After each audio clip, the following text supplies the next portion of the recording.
कि उतना नाम जप हमारे अंदर आ गया। जब नाम जपते जपते रोमांच होने लगे, वो आंसू बहने लगे, और बे विचार के, कोई विचार नहीं, पर हमें रोना आ रहा है, तो आप जान लो हृदय निर्मल हो रहा है। अब हमारे अंदर आनंद आने वाला है। अब आनंद अश्रुओं से अभिषिक्त कपोल भगवान के चिंतन में जब अंदर से आर्त भाव से रुदन करते, तो भगवान कृपा करके हृदय में स्वयं प्रकाशित होते हैं, आनंद रूप से, प्रसन्नता रूप से, और वो अखंड होती है। वो किसी घटना, किसी द्वंद्व में बाधित नहीं होती है, इसीलिए वो भक्त द्वंद्वातीत हो जाता है, गुणातीत हो जाता है। राम मोहन शर्मा जी विदिशा से। श्री हरिवंश। श्री हरिवंश महाराज जी। महाराज जी, मैं 1988 से वृंदावन आ रहा हूँ। मुझे स्मरण आ रहा है कि मैंने श्रीधाम वृंदावन में मर्यादा का उल्लंघन किया है। मैं अब क्या करूं, क्योंकि मैंने यहाँ मर्यादा विहीन कर्म कर दिया था, जिससे लाडली जी क्या मुझे क्षमा कर सकेंगी? हाँ, बिल्कुल क्षमा कर देंगे। वृंदावनी प्रभाव सुन अपनो ही गुण देत, जैसे बालक मलिन को मात गोद भर लेत।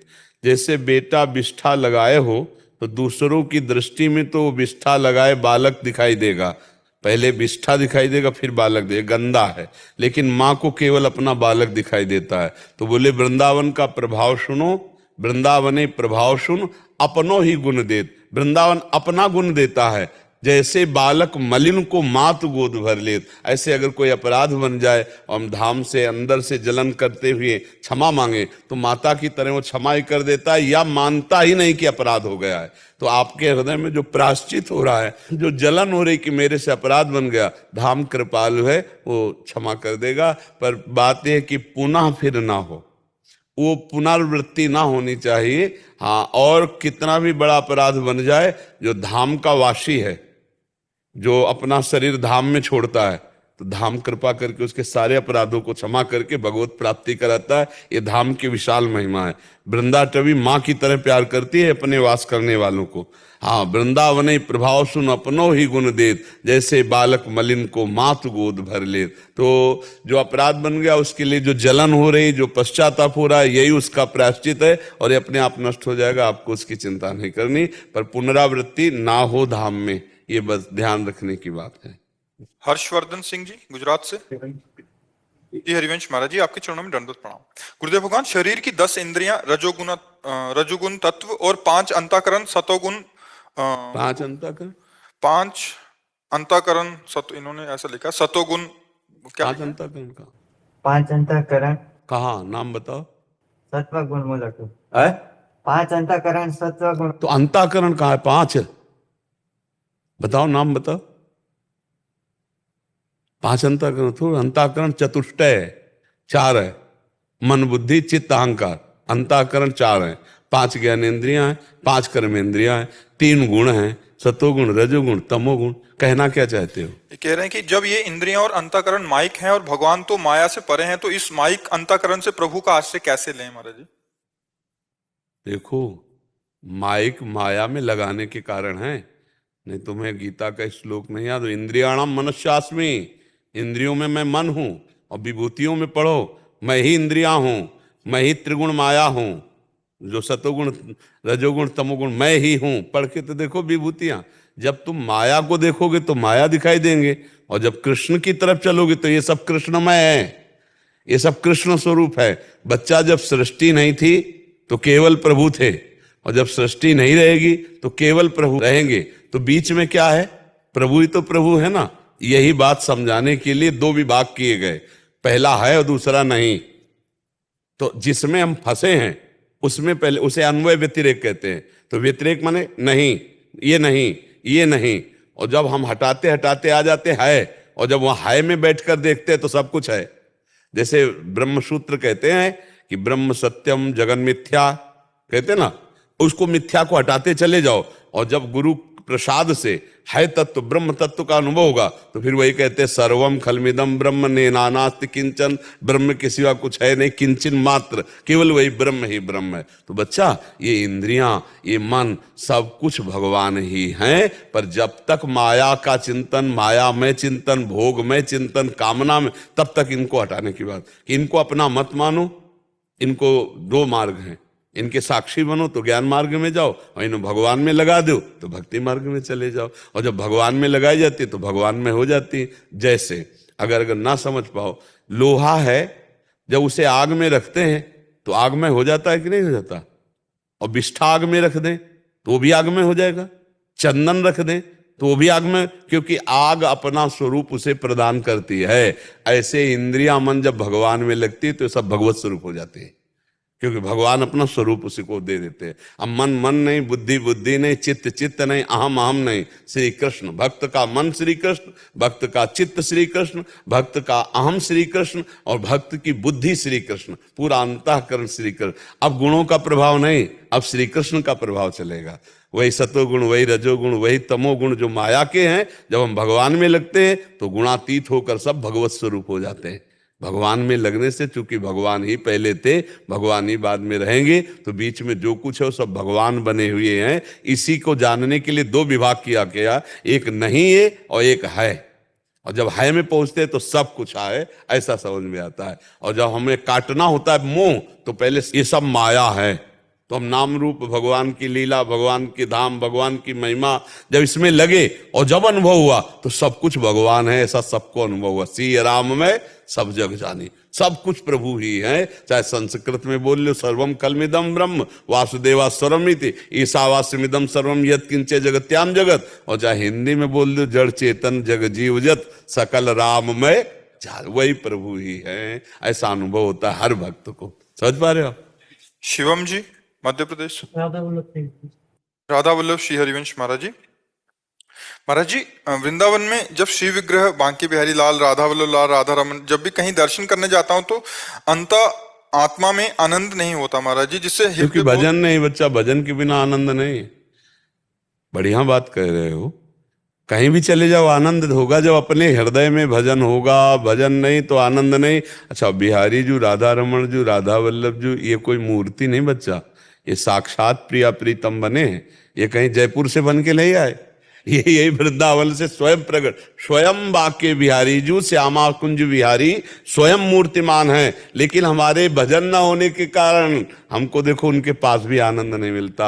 इसीलिए हम कहते भजन करो, कहीं भाग के चले जाओ, भजन नहीं है तो तुम्हें आनंद नहीं मिलेगा, शांति नहीं मिलेगी। आनंद और शांति यहाँ है तो बाजार में घूमी आओ, तुम शांत ही रहोगे, आनंदित रहोगे। और अगर आनंद शांति नहीं तो गुफा में बैठ जाओ तो अशांत रहोगे, भगवान के समीप भी अशांत रहोगे अगर भजन नहीं है। इसीलिए हम खास बात कहते हैं, अंदर ही अंदर भजन करो। जो नाम तुम्हें प्रिय हो खूब नाम जप करो, जो गुरु ने नाम दिया है उस पर प्राण समर्पित कर दो, आनंद आने लगेगा। जहां भी जाओगे आनंद ही आनंद। बात है आनंद अपने अंदर है, अपने अंदर तो आनंद है नहीं तो फिर बाहर आनंद कैसे अनुभव में आएगा? आनंद तब मिले ना जब हमारा दर्शन ठीक हो। हमारे दर्शन के लिए हमारा भजन बल चाहिए, भजन बल है नहीं तो कैसे अनुभव में आए? ठीक, मेरा ये था कि जिस तरह आपको मैं देखता हूँ आप साक्षात श्री जी हैं, वो अनुभूति प्राप्त। तो ये भाव है तुम्हारा। अगर यही बात बिहारी जी की हो जाए कि साक्षात है तो ऐसे आनंद, हाँ तो कोई बात नहीं, भजन करो। एक जगह अगर कहीं बन जाए तो एक जगह अगर सवाल हमारा हल हो जाए तो सब जगह हल होने लगता है। जैसे हम गुरु को भगवान मान लिए, परब्रह्म, तो अब हमारा जब ज्ञान आगे बढ़ेगा तो अखंड मंडलाकारम व्याप्तमेन चराचरम तत्पदम दर्शितम मेन तस्मै श्री गुरुवे नमः, सवाल हमारा हल होने लगा। एक जगह माना कि हमारे परब्रह्म है तो अब हमारे फिर भाव बढ़ेगा कि सब जगह गुरुदेव हमारे विराजमान है, फिर आनंद की अनुभूति हो जाएगी। एक जगह मान लो परब्रह्म है तो आगे भावना बढ़ती चली जाएगी। अच्छा, अभी क्या है कि कितना भी समझाए लेकिन बिहारी जी राधा वल्लभ जी के लिए हमारे भाव मूर्ति रूप है, मूर्ति रूप। तो जाकी रही भावना जैसी प्रभु मूर्ति देखी तिल तैसी। अब हमारी भावना की तो मूर्ति है तो फिर वो मूर्ति ही है। अगर भावना हो जाए कि साक्षात प्रभु हैं तो अभी रोना आ जाए कि हो कितनी कृपा, आज मुझे बिहारी जी के दर्शन मिले, आज मुझे राधा वल्लभ लाल। खूब नाम जप करो, बढ़िया है। आगे चल करके भाव वही कृपा करके देंगे। उन्हीं के दीने भाव से हम जब देखते हैं तब रोना आ जाता है उनको देख के कि हाय मेरे प्रभु देखो कितने करुणामय हैं कि हमारे दर्शन के लिए हर समय खड़े रहते हैं, हमारे दर्शन देने के लिए हर समय खड़े रहते हैं। हमारे वृंदावन के जितने ठाकुर सब खड़े रहते हैं, नहीं खड़े रहते दर्शन के लिए कि आओ आओ तुम्हारा कल्याण हो, तुम्हारा मंगल, इसीलिए तो खड़े। तो हमारे भाव नहीं बन पाते तो हम आनंद नहीं ले पाते। आनंद भाव का है, जितना हमारा भाव बढ़ गया उतने ही आनंद का अनुभव होगा। एक बार महाप्रभु चैतन्य देव श्री जगन्नाथ जी के दर्शन कर रहे थे तो बड़ी भीड़ थी, तो एक जो बुढ़िया माई थी बगल में खंबा था, उसमें पैर लगा के महाप्रभु के कांधे पे चढ़ के ऐसे दर्शन, तो भक्त लोग एकदम बिगड़। तब महाप्रभु ने कहा कि इस बुढ़िया माई के भाव तो देखो, जगन्नाथ जी के दर्शन की लालसा तो देखो।